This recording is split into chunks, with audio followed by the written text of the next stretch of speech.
Repa bagi kita hari ini terambil dari Yesaya pasal 40 ayat 25 sampai dengan 31. Demikian firman Tuhan. Dengan siapa hendak kamu samakan aku, seakan-akan aku seperti dia? Firman yang Maha Kudus. Arahkanlah matamu ke langit dan lihatlah siapa yang menciptakan semua bintang itu dan menyuruh segenap tentara mereka keluar sambil memanggil nama mereka sekaliannya. Satu pun tiada yang tak hadir oleh sebab ia maha kuasa dan maha kuat. Mengapakah engkau berkata demikian, hai Yakub, dan berkata begini, hai Israel? Hidupku tersembunyi dari Tuhan dan hakku tidak diperhatikan Allahku. Tidakkah kau tahu dan tidakkah kau dengar?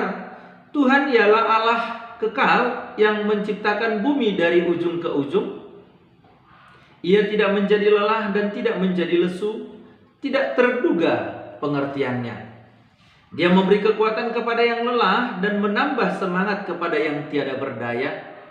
Orang-orang muda menjadi lelah dan lesu dan teruna-teruna jatuh tersandung. Tetapi orang-orang yang menanti-nantikan Tuhan mendapat kekuatan baru. Mereka seumpama Raja Wali yang naik terbang dengan kekuatan sayapnya. Mereka berlari dan tidak menjadi lesu. Mereka berjalan dan tidak menjadi lelah. Anak Bapa yang terkasih di dalam nama Yesus Kristus, hari ini lewat pembacaan firman Tuhan ini kita akan belajar tentang 3 langkah menuju sukses. Saya yakin anak Bapak sekalian pasti ingin sukses. Saya yakin tidak ada di antara anak Bapak yang ingin gagal. Semua ingin sukses. Semua ingin berhasil. Semua ingin sampai kepada impian, cita-cita, pengharapan yang indah. Namun, Alkitab menawarkan 3 langkah kalau mau sukses. Yang pertama, fokuslah dengan Tuhan.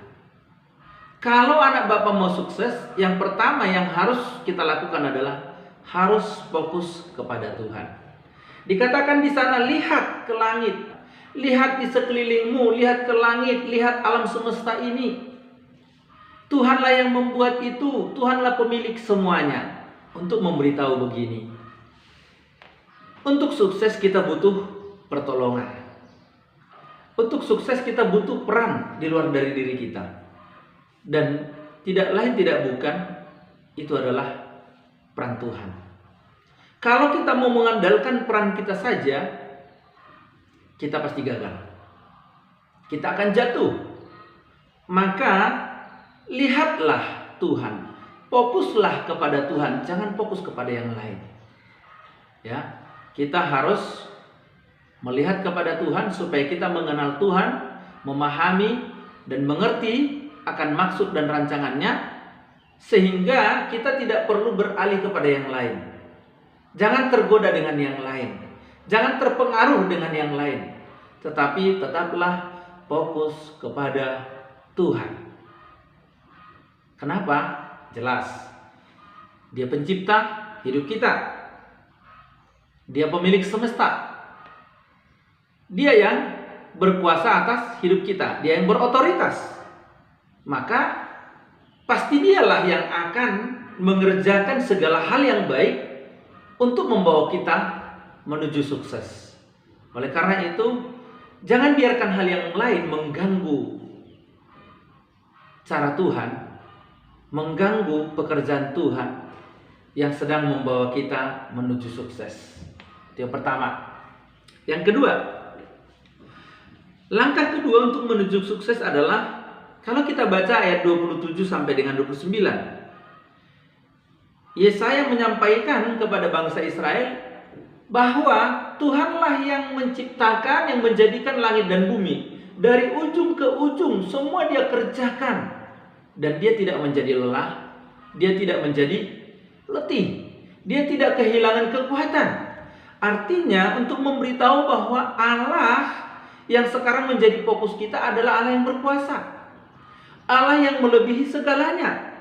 Maka andalkan Tuhan itu. Jadi yang kedua adalah mengandalkan Tuhan. Allah cukup terpercaya. Allah lebih daripada kata mumpuni untuk membawa kita kepada sukses. Kalau langit dan bumi aja Tuhan kerjakan, Tuhan jadikan, Tuhan buat, maka sudah pasti untuk membawa kita kepada kesuksesan itu gampang bagi Tuhan. Itu kecil bagi Tuhan, mudah bagi Tuhan. Tuhan pasti berhasil membawa kita kepada kesuksesan, asalkan kita mengandalkan Tuhan. Kita harus andalkan Dia dalam hidup kita masa kini.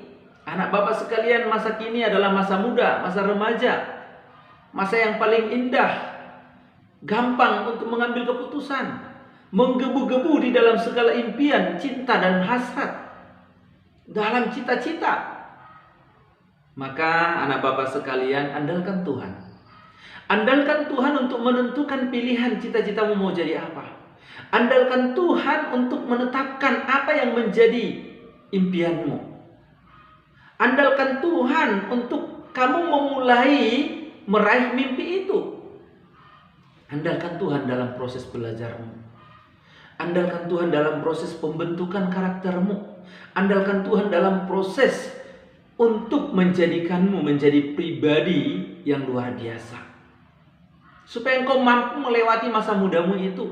Supaya engkau mampu melewati masa mencari jati dirimu. Sehingga engkau akhirnya menemukan satu figur yang pas untuk kau teladani. Andalkan Tuhan. Tuhan sanggup untuk melakukan semua hal untuk membawamu sukses ke depan. Tetapi ketika engkau tidak mengandalkan Tuhan, hati-hati.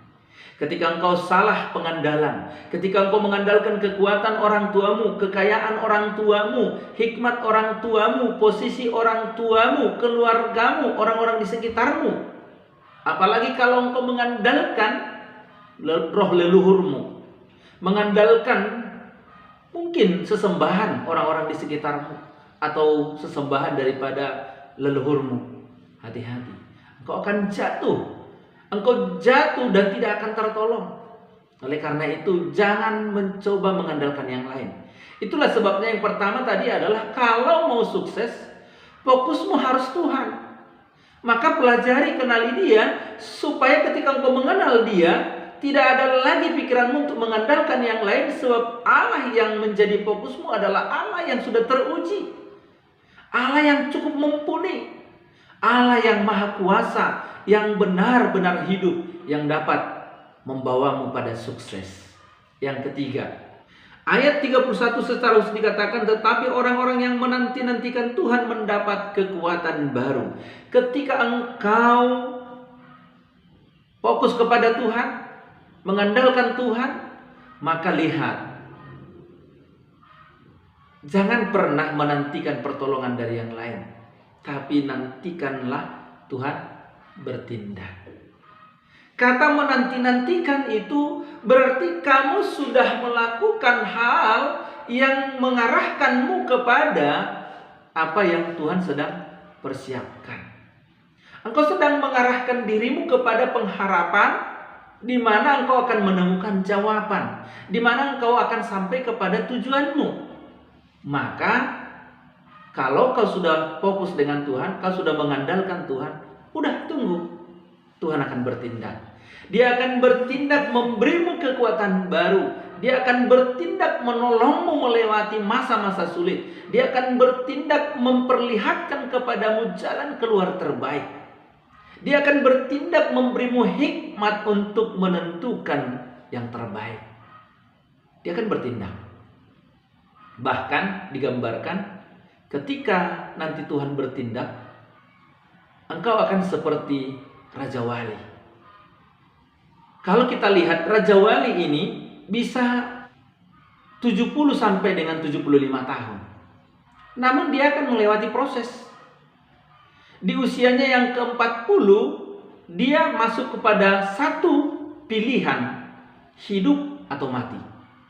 Kenapa? Pada umumnya Raja Wali ini pada usia 40 tahun, paruhnya itu akan memanjang dan bengkok sampai dekat ke lehernya. Itu akan membuat dia sulit untuk makan. Maka kalau dia menyerah pada situasi itu, dia akan mati kelaparan. karena paruhnya sudah dekat ke lehernya. Kemudian di samping sudah paruhnya menjadi masalah bagi dia, kuku-kukunya juga sudah menjadi panjang dan sulit untuk difungsikan. Kuku-kukunya itu berfungsi untuk mencengkram. Ketika dia membuka kakinya untuk mencengkram, kukunya sudah terlalu panjang dan melengkung, maka tidak mungkin lagi dia dapat mencengkram, karena lengkungannya mungkin sudah bisa mencapai ke telapak daripada kakinya. Kemudian bulu-bulunya juga sudah semakin tebal, dia untuk terbang tidak mungkin lagi mengejar mangsa. Maka di usia 40 tahun itu menjadi masa transisi bagi dia. Kalau Raja Wali itu mau hidup lebih lama, Raja Wali itu harus melewati masa peralihan yang sangat ekstrim. Dia harus terbang tinggi ke puncak gunung-gunung yang tinggi. Kemudian dia harus membuat sarang di sana. Nah, ketika dia sudah membuat sarang di sana, dia akan tinggal di sana lebih kurang 5 sampai dengan 6 bulan, lebih kurang setengah tahun. Dengan maksud apa? Paruhnya yang sudah membengkok itu harus dipatok-patokkannya ke batu sampai paruh itu lepas. Maka akan datang paruh yang baru, paruh yang muda. Nanti setelah paruh yang muda ini mulai tumbuh, maka paruh itu akan dipergunakan untuk mematok kuku-kukunya untuk melepaskan kuku-kuku dari kakinya. Setelah itu nanti kuku-kukunya akan terlepas dan akan datang kuku yang baru. Dan itu sangat ekstrim. Nah, setelah itu nanti dia juga akan mematok bulu-bulunya supaya tubuhnya menjadi botak, supaya datang bulu baru.